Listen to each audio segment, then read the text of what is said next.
बहुत बहुत धन्यवाद। सबसे पहले मैं पोर्टमोर स्कूल की प्रिंसिपल और यहाँ के टीचर्स का धन्यवाद करता हूँ कि आपने ये आयोजन अपने स्कूल में किया। जैसा इन्होंने बताया कि आज ये मेगा पीटीएम है। लगभग पूरी तरह साक्षर प्रदेश है। अभी 8 सितंबर को हिमाचल प्रदेश को हमारे जो मुख्यमंत्री हैं वो विधिवत रूप से साक्षर प्रदेश घोषित करेंगे। मतलब 95% प्रदेश की जनता अगर साक्षर हो, पढ़ना लिखना जानती हो, उसको टोटली लिटरेट स्टेट माना जाता है, पूर्ण रूप से साक्षर राज्य हो गया हो। तो हिमाचल प्रदेश लगभग 1 साल से पूर्ण रूप से साक्षर राज्य बन चुका है। यहाँ के 95% लोग पढ़े लिखे हैं। तो ऐसे में माता पिता जो हैं वो पढ़े लिखे हैं।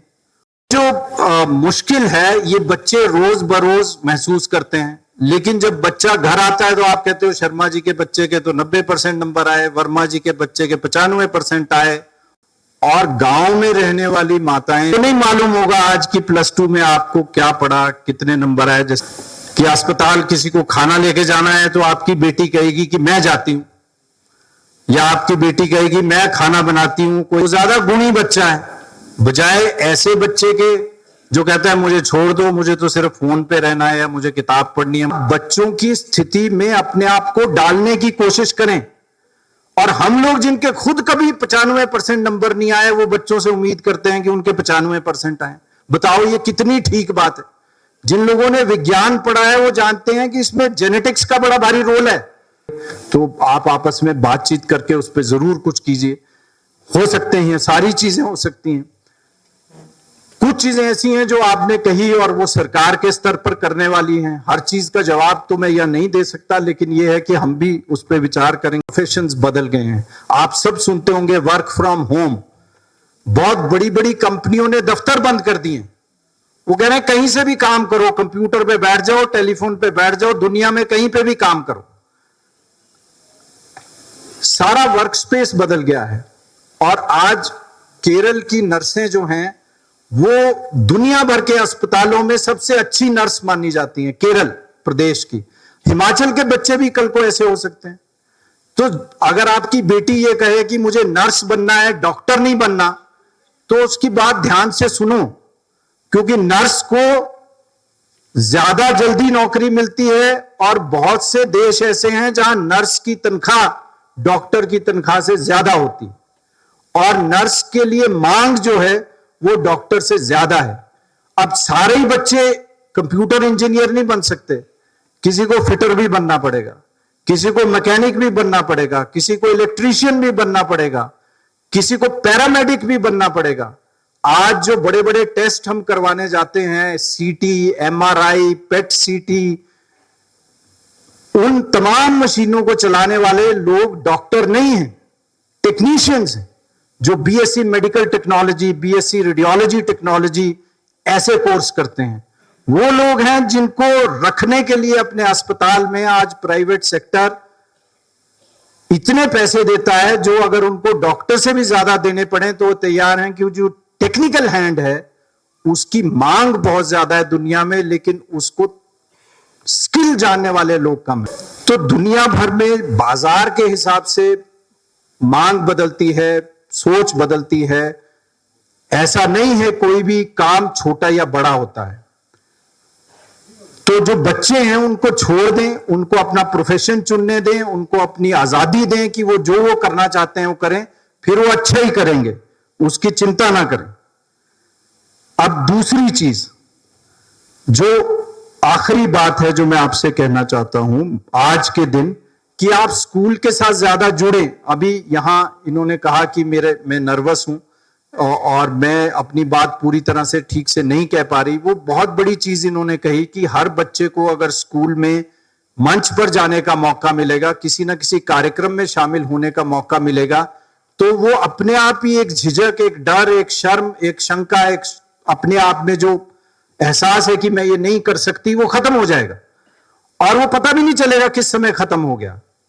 अगर आप एक फोक डांस में पार्टिसिपेट करते हैं, आप 10 लड़कियां हैं, तो 10 की 10 लड़कियों का कॉन्फिडेंस जो है उसके बाद कई गुना बढ़ जाएगा। ये किसी को समझ भी नहीं आएगा क्या बढ़ा, वो किसी किताब से नहीं बढ़ेगा, मगर इन्होंने जो इसके बाद बड़ी बात कही वो ये थी कि स्कूल की सफाई रखना क्या स्कूल के कर्मचारियों की जिम्मेवारी है, बच्चों की नहीं है। अगर बच्चे अपना टॉयलेट खुद से साफ रखेंगे तो वो गंदा ही कैसे होगा। हम घर में भी तो अपने टॉयलेट साफ करते हैं। किसी जमाने में शिमला में स्वीपर्स का कॉन्सेप्ट था, आज नहीं है ही नहीं। सब लोग अपने घर में खुद किचन भी साफ करते हैं, टॉयलेट भी साफ करते हैं। अब उसको टॉयलेट नहीं कहते, उसको हम वॉशरूम कहते हैं, उसको हम रेस्ट रूम कहते हैं। उससे उसकी इज्जत थोड़ी बढ़ जाती है क्योंकि अंग्रेजी में काम समझ है। अगर बच्चे अपने स्कूल को साफ रखेंगे तो वो घर को भी कल को साफ रखेंगे। लेकिन माता पिता नाराज हो जाते हैं, कहते हैं देखो जी बच्चों से स्कूल में सफाई करा रहे हैं, हमारे बच्चे क्या झाड़ू लगाने के लिए पैदा हुए हैं। लेकिन ये जो एनएसएस के वॉलंटियर्स हैं ये सफाई करते हैं, सेवा करते हैं और दूसरा काम करते हैं। दीज आर द क्वालिटीज जो स्कूल में लोग सीखते हैं, ये सीखनी भी चाहिए। गांव के स्कूल में आज भी आप चले जाएं, दूर दराज का स्कूल होगा, छोटा सा, चाहे 6 बच्चे पढ़ते होंगे, आप जाके देखो, आप सुबह उन्होंने लाइन से अपने जूते जो हैं बाहर लगा रखे होते हैं खोल के। वो डिसिप्लिन है। वो अगर सीख लिया, वो डिसिप्लिन किसी किताब में नहीं आएगा। वो अगर सीख लिया कि जूते ऐसे लाइन में साफ सुथरे रखने हैं और पहन के जाना है और खोल के कमरे के अंदर जाना है, तो वो स्कूल को एक मंदिर की तरह ट्रीट कर रहे हैं। जैसे मंदिर में हम बाहर जूते खोल के जाते हैं और मंदिर से तो भले कोई चोरी कर ले, स्कूल से नहीं होते। तो इसलिए स्कूल में जो डिसिप्लिन सीखते हैं, वैल्यूज सीखते हैं, वो केवल क्लासरूम में नहीं आती, वो मॉर्निंग असेंबली में भी आती हैं। तो मैं आपसे पेरेंट्स से ये रिक्वेस्ट करूंगा, सिर्फ आपसे ही नहीं बल्कि जो पूरे प्रदेश में जुड़े हैं लोग, कि स्कूल में ज्यादा हिस्सेदारी बढ़ाएं। आप लोग तो बढ़ाते ही हैं, ये बड़ा स्कूल है, 1700 बच्चे पढ़ते हैं, शहर का स्कूल है, 80 के करीब यहाँ पे टीचर्स हैं, आप लोग सब आए हैं। लेकिन गांव में आज क्या हो गया है, हमारे पास 60% सरकारी प्राइमरी स्कूल ऐसे हैं जिसमें 20 से कम बच्चे हैं, 5 क्लासें, 20 से कम बच्चे। आज टोटल जितने स्कूल हैं उसके 85% स्कूल जो हैं वो सरकारी स्कूल हैं, सिर्फ 15% प्राइवेट स्कूल हैं हिमाचल में। लेकिन सरकारी स्कूलों में 58% बच्चे पढ़ते हैं, प्राइवेट स्कूलों में बाकी के बच्चे पढ़ते हैं। सिर्फ 15% स्कूलों में 42% बच्चे हैं और सरकार में 85% स्कूलों में 58% बच्चे रह गए। मतलब हमारे पास एक बच्चे का प्राइमरी स्कूल है। कई स्कूल ऐसे हैं जहां टीचर ज्यादा हो गए हैं, बच्चे कम रह गए। लाहौल स्पीति में, किन्नौर में, दूर दराज के इलाकों में ऐसे स्कूल हैं 4 टीचर 2 बच्चे। एक स्कूल सीनियर सेकेंडरी पिछले साल हमारे ध्यान में आया, गवर्नमेंट सीनियर सेकेंडरी स्कूल हंसा स्पीति में, 8 टीचर 3 बच्चे और 2 का नॉन टीचिंग स्टाफ। इतना खर्चा सरकार जो है वो सरकारी क्षेत्र में शिक्षा के ऊपर कर रही है, और इसलिए भी कर रही है कि सरकार ये सोचती है कि हर बच्चे को शिक्षा मिले, कोई भी बच्चा छूट ना जाए। एक भी बच्चा हो तो उसके लिए हम स्कूल की कोशिश करें। लेकिन शहर में मैं आपसे एक और उम्मीद करूंगा, बस चलनी चाहिए, मैं ये नहीं कह रहा बस ना चले, बच्चे को 5 किलोमीटर चलने दो पैदल, तो कुछ उसकी मस्कुलर पावर बनेगी, कुछ ताकत बनेगी। वरना क्या होगा, घर से उठे, बस में बैठे, बस से उतरे, स्कूल की कुर्सी पे बैठ के, डेस्क पे बैठ के, डेस्क से उठे, बस में बैठ गए, बस से उठे, घर में बैठ गए, घर से बिस्तर में बैठ गए और टीवी को देखने लग गए या फोन हाथ में पकड़ लिया। ये बच्चे फिजिकली खत्म हो जाएंगे। 4 किलो का बर्तन नहीं उठाया जाएगा। कल को आप बोलोगे कि शादी है, ये कढ़ाई में जो है वो दाल डाल के छत के ऊपर रखा, तो लड़की नीचे आएगी कि मेरे तो मसल टियर हो गया, मेरा जो नस जो है वो चढ़ गई, मुझे तो हॉस्पिटल लेके जाओ। This is not future citizen we want. हम ये नहीं चाहते कि हमारे बच्चे ऐसे हों जो फिजिकली कमजोर हों। हम ये भी नहीं चाहते कि हमारे बच्चे मेंटली कमजोर हों। इसलिए खेल कूद भी उतना ही जरूरी है। अगर आपके बच्चे ये कहते हैं कि 6:30 बजे मैं घर पहुंची हूं, मुझे 1 घंटा बाहर जाने दो, उसको जाने दो, वो ज्यादा अच्छा पढ़ेगी। लेकिन अगर आप बोलोगे खबरदार घर से पैर भी बाहर रखा, अभी तो 6:30 बजे आई, अभी होमवर्क कर, वो बच्ची कमजोर बन जाएगी। जितने मजबूत बच्चे होंगे उतना ही जिंदगी को अच्छा देखेंगे आज भी हमारे गांव में हमारी जो दादियां हैं, नानियां हैं, वो हम लोगों से ज्यादा काम करती हैं, ज्यादा मेहनत कर लेती हैं, क्योंकि उन्होंने जिंदगी भर काम किया, हाथ पैर हिलाए। लेकिन जो हाथ पैर नहीं हिलाता उसके फिर हाथ पैर हिलने बंद हो जाते हैं। सो बच्चों को इतना डेलिकेट मत बनाइए कि वो खरोंच ही ना आए, उसको आने दो, उसको हड्डी भी टूटने दो, कुछ नहीं हो रहा, अभी जुड़ जाती है। 40 साल की उम्र तक हड्डी जोड़ने में कोई प्रॉब्लम नहीं है। हाँ, 40 के बाद या मेरी उम्र में आप गिरोगे तो फिर कष्ट है, तब नहीं गिरना चाहिए। अभी करने दो जो कर रहे हैं। और फाइनली जो गांव की एसएमसीज हैं उसके लिए मैं एक चीज कहना चाहता हूं। आप तो आपके यहां पीटीए में कोई प्रॉब्लम नहीं है, लेकिन गांव में क्या हो गया है, हमने कहा कि जिनके बच्चे सिर्फ स्कूल में पढ़ते हैं वही उन्हीं के माता पिता एसएमसी के मेंबर होंगे। लेकिन गांव के ज्यादातर स्कूलों में स्थानीय लोगों के बच्चे पढ़ ही नहीं रहे, वो तो बाहर पढ़ रहे हैं कहीं। तो या तो नेपाल की लेबर है जिसके बच्चे हमारे गांव के स्कूल में पढ़ रहे हैं, या ऐसे लोगों के गांव में बच्चे पढ़ रहे हैं जिनके माता पिता ज्यादा पैसा नहीं खर्च कर सकते। तो मैं चाहूंगा कि हम इस चीज पे भी विचार करें कि हमारी जो एसएमसी है वो एसएमसी और लोगों को अपने साथ शामिल करे। यहां तो वो जरूरत नहीं है, लेकिन गांव के स्कूल में अगर कोई माता पिता जाके बच्चों को पढ़ा लें, अगर टीचर की कोई कमी है, अगर वहां पर जाकर किसी दिन देख लें कि मिड डे मील अच्छी बनी है कि नहीं बनी है, बच्चों को दिन का खाना समय पे मिल रहा है, अच्छा मिल रहा है, साफ सफाई है स्कूल में, जैसा हम चाहते हैं कि हमारे बच्चों को पढ़ाई मिले वैसी पढ़ाई मिल रही है या नहीं मिल रही है, तो स्कूल का स्तर अपने आप अच्छा हो जाएगा। क्योंकि जब मैं सरकारी स्कूल में पढ़ता था, मैं सरकारी स्कूल में ही पढ़ा हूं, तब सबके बच्चे एक ही स्कूल में पढ़ते थे। गांव के लीडर का बच्चा भी वहीं पढ़ता था, मजदूर का बच्चा भी वहीं पढ़ता था, व्यापारी का बच्चा भी वहीं पढ़ता था, अध्यापक का भी बच्चा वहीं पढ़ता था, अमीर का, गरीब का, हर जाति का, हर एक का बच्चा एक ही स्कूल में पढ़ता था। उसका फायदा यह था कि सबको लगता था कि यह स्कूल अच्छा चले। आज ये हो गया कि स्कूल में पढ़ने वाले बच्चे तो हमें लगता है हमारे हैं ही नहीं, तो स्कूल जैसा मर्जी चले। तो ये जो फर्क आ गया पिछले 30 सालों में, उसमें यह हुआ है कि हमारे स्कूलों की संख्या घट गई। आखिरी आंकड़ा मैं आपको देना चाहता हूं कि आप माता पिता हैं, आप भी इस पे विचार करें। आप तो चल के बेहतरीन स्कूल्स में से एक है और सरकारी स्कूलों की श्रेणी में सबसे ऊपर के स्कूल्स में आता है।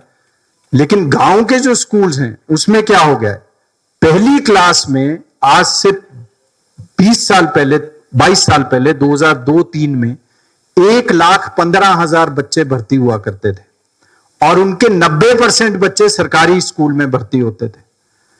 आज इस साल ये भर्ती होने वाले बच्चों की पहली क्लास में संख्या 68,000 कुछ बच्चे हैं, जिसमें से 22,000 बच्चे सरकारी स्कूलों में आए, 46,000 बच्चे प्राइवेट स्कूल में गए और ये 22,000 बच्चे 10,000 प्राइमरी स्कूलों में आए। मतलब एक स्कूल में औसत 2 बच्चे आए। वो जो एक्स की वैल्यू आप कह रहे थे काम नहीं आती, वो यहां काम आई। अब मुझे पता चला कि एक्स जो है वो क्या है, 2 है। 2 बच्चे एक स्कूल में, 2 बच्चे सरकारी स्कूल में आए औसतन। ऐसे में पोर्टमोर जैसा स्कूल भी है जहां 100 बच्चे हैं पहली क्लास में, कई स्कूल हैं जहां 100 बच्चे हैं 5 क्लासों में।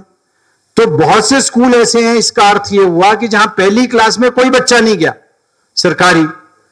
तो हमारे यहां पिछले 1.5 साल में 650 स्कूल ऐसे बंद हो गए जहां एनरोलमेंट 0 हो गई, 0 एनरोलमेंट, कोई बच्चा ही नहीं है, 5 क्लासों में कोई बच्चा नहीं।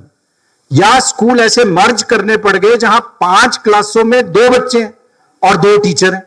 आप बताएं ऐसा स्कूल चलाया भी जा सकता है कि नहीं? तो ये जो एक नया हिमाचल बन रहा है, इसमें स्कूल कंसोलिडेट होंगे आने वाले समय में। प्री प्राइमरी से लेके 12वीं तक एक ऐसा स्कूल चलना चाहिए जो पोर्टमोर जैसा स्कूल हो, जहां 2000 बच्चे हों, एक दूसरे से लोग सीखें। अगर हिमाचल में 700 ऐसे स्कूल हो जाएं तो 7 लाख बच्चे उसमें आ जाएंगे। जितने की कुल बच्चे हैं 700 स्कूलों में ही आ जाएंगे। आज ये स्कूलों की संख्या आपको जानते हैं कितनी है सरकार में? 14,500। गवर्नमेंट स्कूल्स की संख्या 14,500 है हिमाचल में और average school size senior secondary school का 121 है। 6 क्लास से लेके 12वीं क्लास तक केवल 121 बच्चे हैं ऑस्टन स्कूल के अंदर। मतलब 7 क्लासों में केवल 121 बच्चे। उसका क्या मतलब हुआ? फिर हमने फिजिक्स भी पढ़ाना है, बायोलॉजी भी पढ़ाना है, अकाउंट्स भी पढ़ाना है, हिस्ट्री भी पढ़ाना है +1 +2 में। मतलब एक क्लास में 2 ही बच्चे रह जाएंगे। ऐसे तो कोई सीख भी नहीं सकेगा। 2 बच्चों में आप आपस में क्या सीखेंगे? उतना ही सीखेंगे जितना मुझे आता है। तो मेरे को ही अगर कुछ नहीं आता तो मैं साथ वाले को भी कुछ नहीं सिखाऊंगा। तो बड़े स्कूल का फायदा यह है कि यहां कंपटीशन बढ़ता है। आपका बच्चा फर्स्ट भले ही ना आए, लेकिन आपका बच्चा फर्स्ट आने वाले बच्चे से बहुत कुछ सीख लेता है, बिना आपको बताए, बिना आपसे पूछे, बिना टीचर को बताए, बिना टीचर के ध्यान में आए। तो बच्चों पे भरोसा कीजिए, बच्चों को खुश रहने दीजिए, बच्चों को तंग मत करो। बच्चे अपने आप अपना रास्ता ढूंढ लेंगे, क्योंकि ये सदियों से रास्ता ढूंढा जाता रहा है। ऐसा नहीं है कि बच्चे अपना रास्ता नहीं ढूंढेंगे। आप केवल उनको जो वो करना चाहते हैं उसका स्पेस दें, उसकी जगह दें। अगर वो बच्चा कहता है कि मुझे ए की बजाय बी पढ़ना है, तो ये सब्जेक्ट नहीं पढ़ना, ये पढ़ना है, उसको पढ़ने दें। उसकी चॉइस का आदर करें, क्योंकि आमतौर पर हमारे बच्चे हमारे से ज्यादा जानते हैं। और अगर हम बच्चों की चॉइस का आदर करेंगे तो बच्चे हमसे ज्यादा पूछेंगे। क्योंकि अगर हम बच्चों से बातचीत बंद कर देंगे और ये कहेंगे कि यही करना है, क्योंकि मेरी इच्छा थी मैं डॉक्टर बनूं और मैं डॉक्टर तो बना नहीं, इसलिए तेरे को जरूर डॉक्टर बनना है, भले ही इसके लिए जान जो है वो देनी पड़ जाए, तो ये तरीका ठीक नहीं। अगर बच्चा कुछ और करना चाहता है, उनको करने दें। स्कूल पे भरोसा रखें, टीचर्स पे भरोसा रखें। आपके जो पोर्टमोर के टीचर्स हैं, ये हिमाचल के बेस्ट टीचर्स हैं, इनमें कोई कमी नहीं है। तो इन पे भरोसा रखें, ये आपके बच्चे को गाइड करेंगे। और आप तो खुद हैं ही, जिस तरह के सवाल आपने पूछे हैं, अगर ये मेरा इम्तिहान होता तो मैं इसमें भी फेल हो जाता। क्योंकि आपने देखा होगा कि मैंने ज्यादातर सवालों का जवाब दिया नहीं, क्योंकि मुझे आते ही नहीं है वो जवाब। हाँ, तो you are an aware parent. आप सब जागरूक पढ़े लिखे माता पिता हैं, आप मेरे से बेहतर जानते हैं। आप बच्चों का भला चाहते हैं क्योंकि आप उनसे प्रेम करते हैं, लेकिन प्रेम को ऐसा ना बनाएं कि वो बच्चों के लिए थोड़ी दिक्कत बनने लग जाए। उनको सीखने दें। और आज जो ये मेगा पीटीएम है, इसका मकसद भी है, और ये जो अभ्यास शुरू किया है, ये भी बच्चों को मदद करेगा। आपको बताने के लिए ही है ये क्वेश्चन हर हफ्ते के आखिर में मिलेंगे, सैटरडे संडे को मिल जाएंगे। और बच्चे जो हैं अगले शुक्रवार तक इसको कर सकते हैं, कभी भी कर सकते हैं। कुछ लोगों ने मुझे कहा कि ये तो फिर नकल मार के कर लेंगे, आप इनसे स्कूल में ही कराओ। नकल अगर करेंगे तो उसके लिए भी कुछ अकल चाहिए। वो नकल ऐसे ही थोड़ी हो जाती है, बल्कि पूरी दुनिया में आजकल ओपन बुक एग्जाम का कॉन्सेप्ट चलता है कि आप किताब लेके जाओ, ये क्वेश्चन पेपर है, किताब से देखो। अगर आप में इतना ज्ञान है कि आप ढूंढ पाओ 2 घंटे में कि कहां क्या लिखा है और उसको लिख लो, तो भी कोई बड़ी बात नहीं है। तो अगर बच्चे हफ्ते के अंदर इन सवालों का उत्तर देंगे, वो खुद ढूंढेंगे इनके सवालों के जवाब। गलत भले ही दें, लेकिन एक तरीका नया शुरू किया है ताकि टेक्नोलॉजी का भी थोड़ा इस्तेमाल हो सके। और आपको ये ना लगे कि प्राइवेट स्कूल्स में तो एसएमएस आता है, हर सरकारी स्कूल में एसएमएस नहीं आता। मैं आपको भरोसा दिलाता हूं कि एसएमएस से ना आप कुछ सीखोगे ना बच्चा कुछ सीखेगा। आप दोनों का स्ट्रेस बढ़ेगा, आपका भी बढ़ेगा और बच्चों का भी बढ़ेगा। Too much information is also bad. आज के समय की जो क्राइसिस है वो ये नहीं है कि हमें चीजें नहीं मालूम। आज के समय की दिक्कत यह है कि हमें बहुत कुछ मालूम हो गया, इतना ज्यादा इंफॉर्मेशन है कि उसके बीच में से ठीक चीज ढूंढना मुश्किल हो गया है। हर आदमी का आज की डेट में स्मार्टफोन है, हर एक के पास जो है वो पेटीएम है। गोलगप्पे से लेकर, जलेबी से लेकर, सब्जी से लेकर, राशन से लेकर किसी और बड़ी पेमेंट तक, हर आदमी क्यूआर कोड दिखाता है आजकल। आप जेब में कैश लेके जाओ, बोलते जी ये नहीं चलेगा, आप ये गूगल पे क्यों नहीं करते। तो हिमाचल तो बड़ा लिटरेट सोसाइटी है, मोबाइल से कनेक्टेड सोसाइटी है, लेकिन जो अभी मंजुला ने शुरू में बात कही थी कि स्क्रीन टाइम लिमिटेड करना चाहिए। ये ना हो कि हम फोन पे ही लगे रहें। दुनिया में फोन एक बीमारी के रूप में अब देखा जा रहा है। चीन में, जापान में, कोरिया में अस्पताल खुल गए हैं, क्लिनिक्स खुल गए हैं जो केवल मोबाइल से होने वाली बीमारी का इलाज कर रहे हैं, स्पेशलाइज कर रहे हैं कि मोबाइल से जो बीमारियां होती हैं उनका इलाज किया जाए। तो ये जरूरी है कि हमारे बच्चे मोबाइल से चिपक ही ना जाएं। और ये जो अभ्यास है ये बड़ा लिमिटेड है।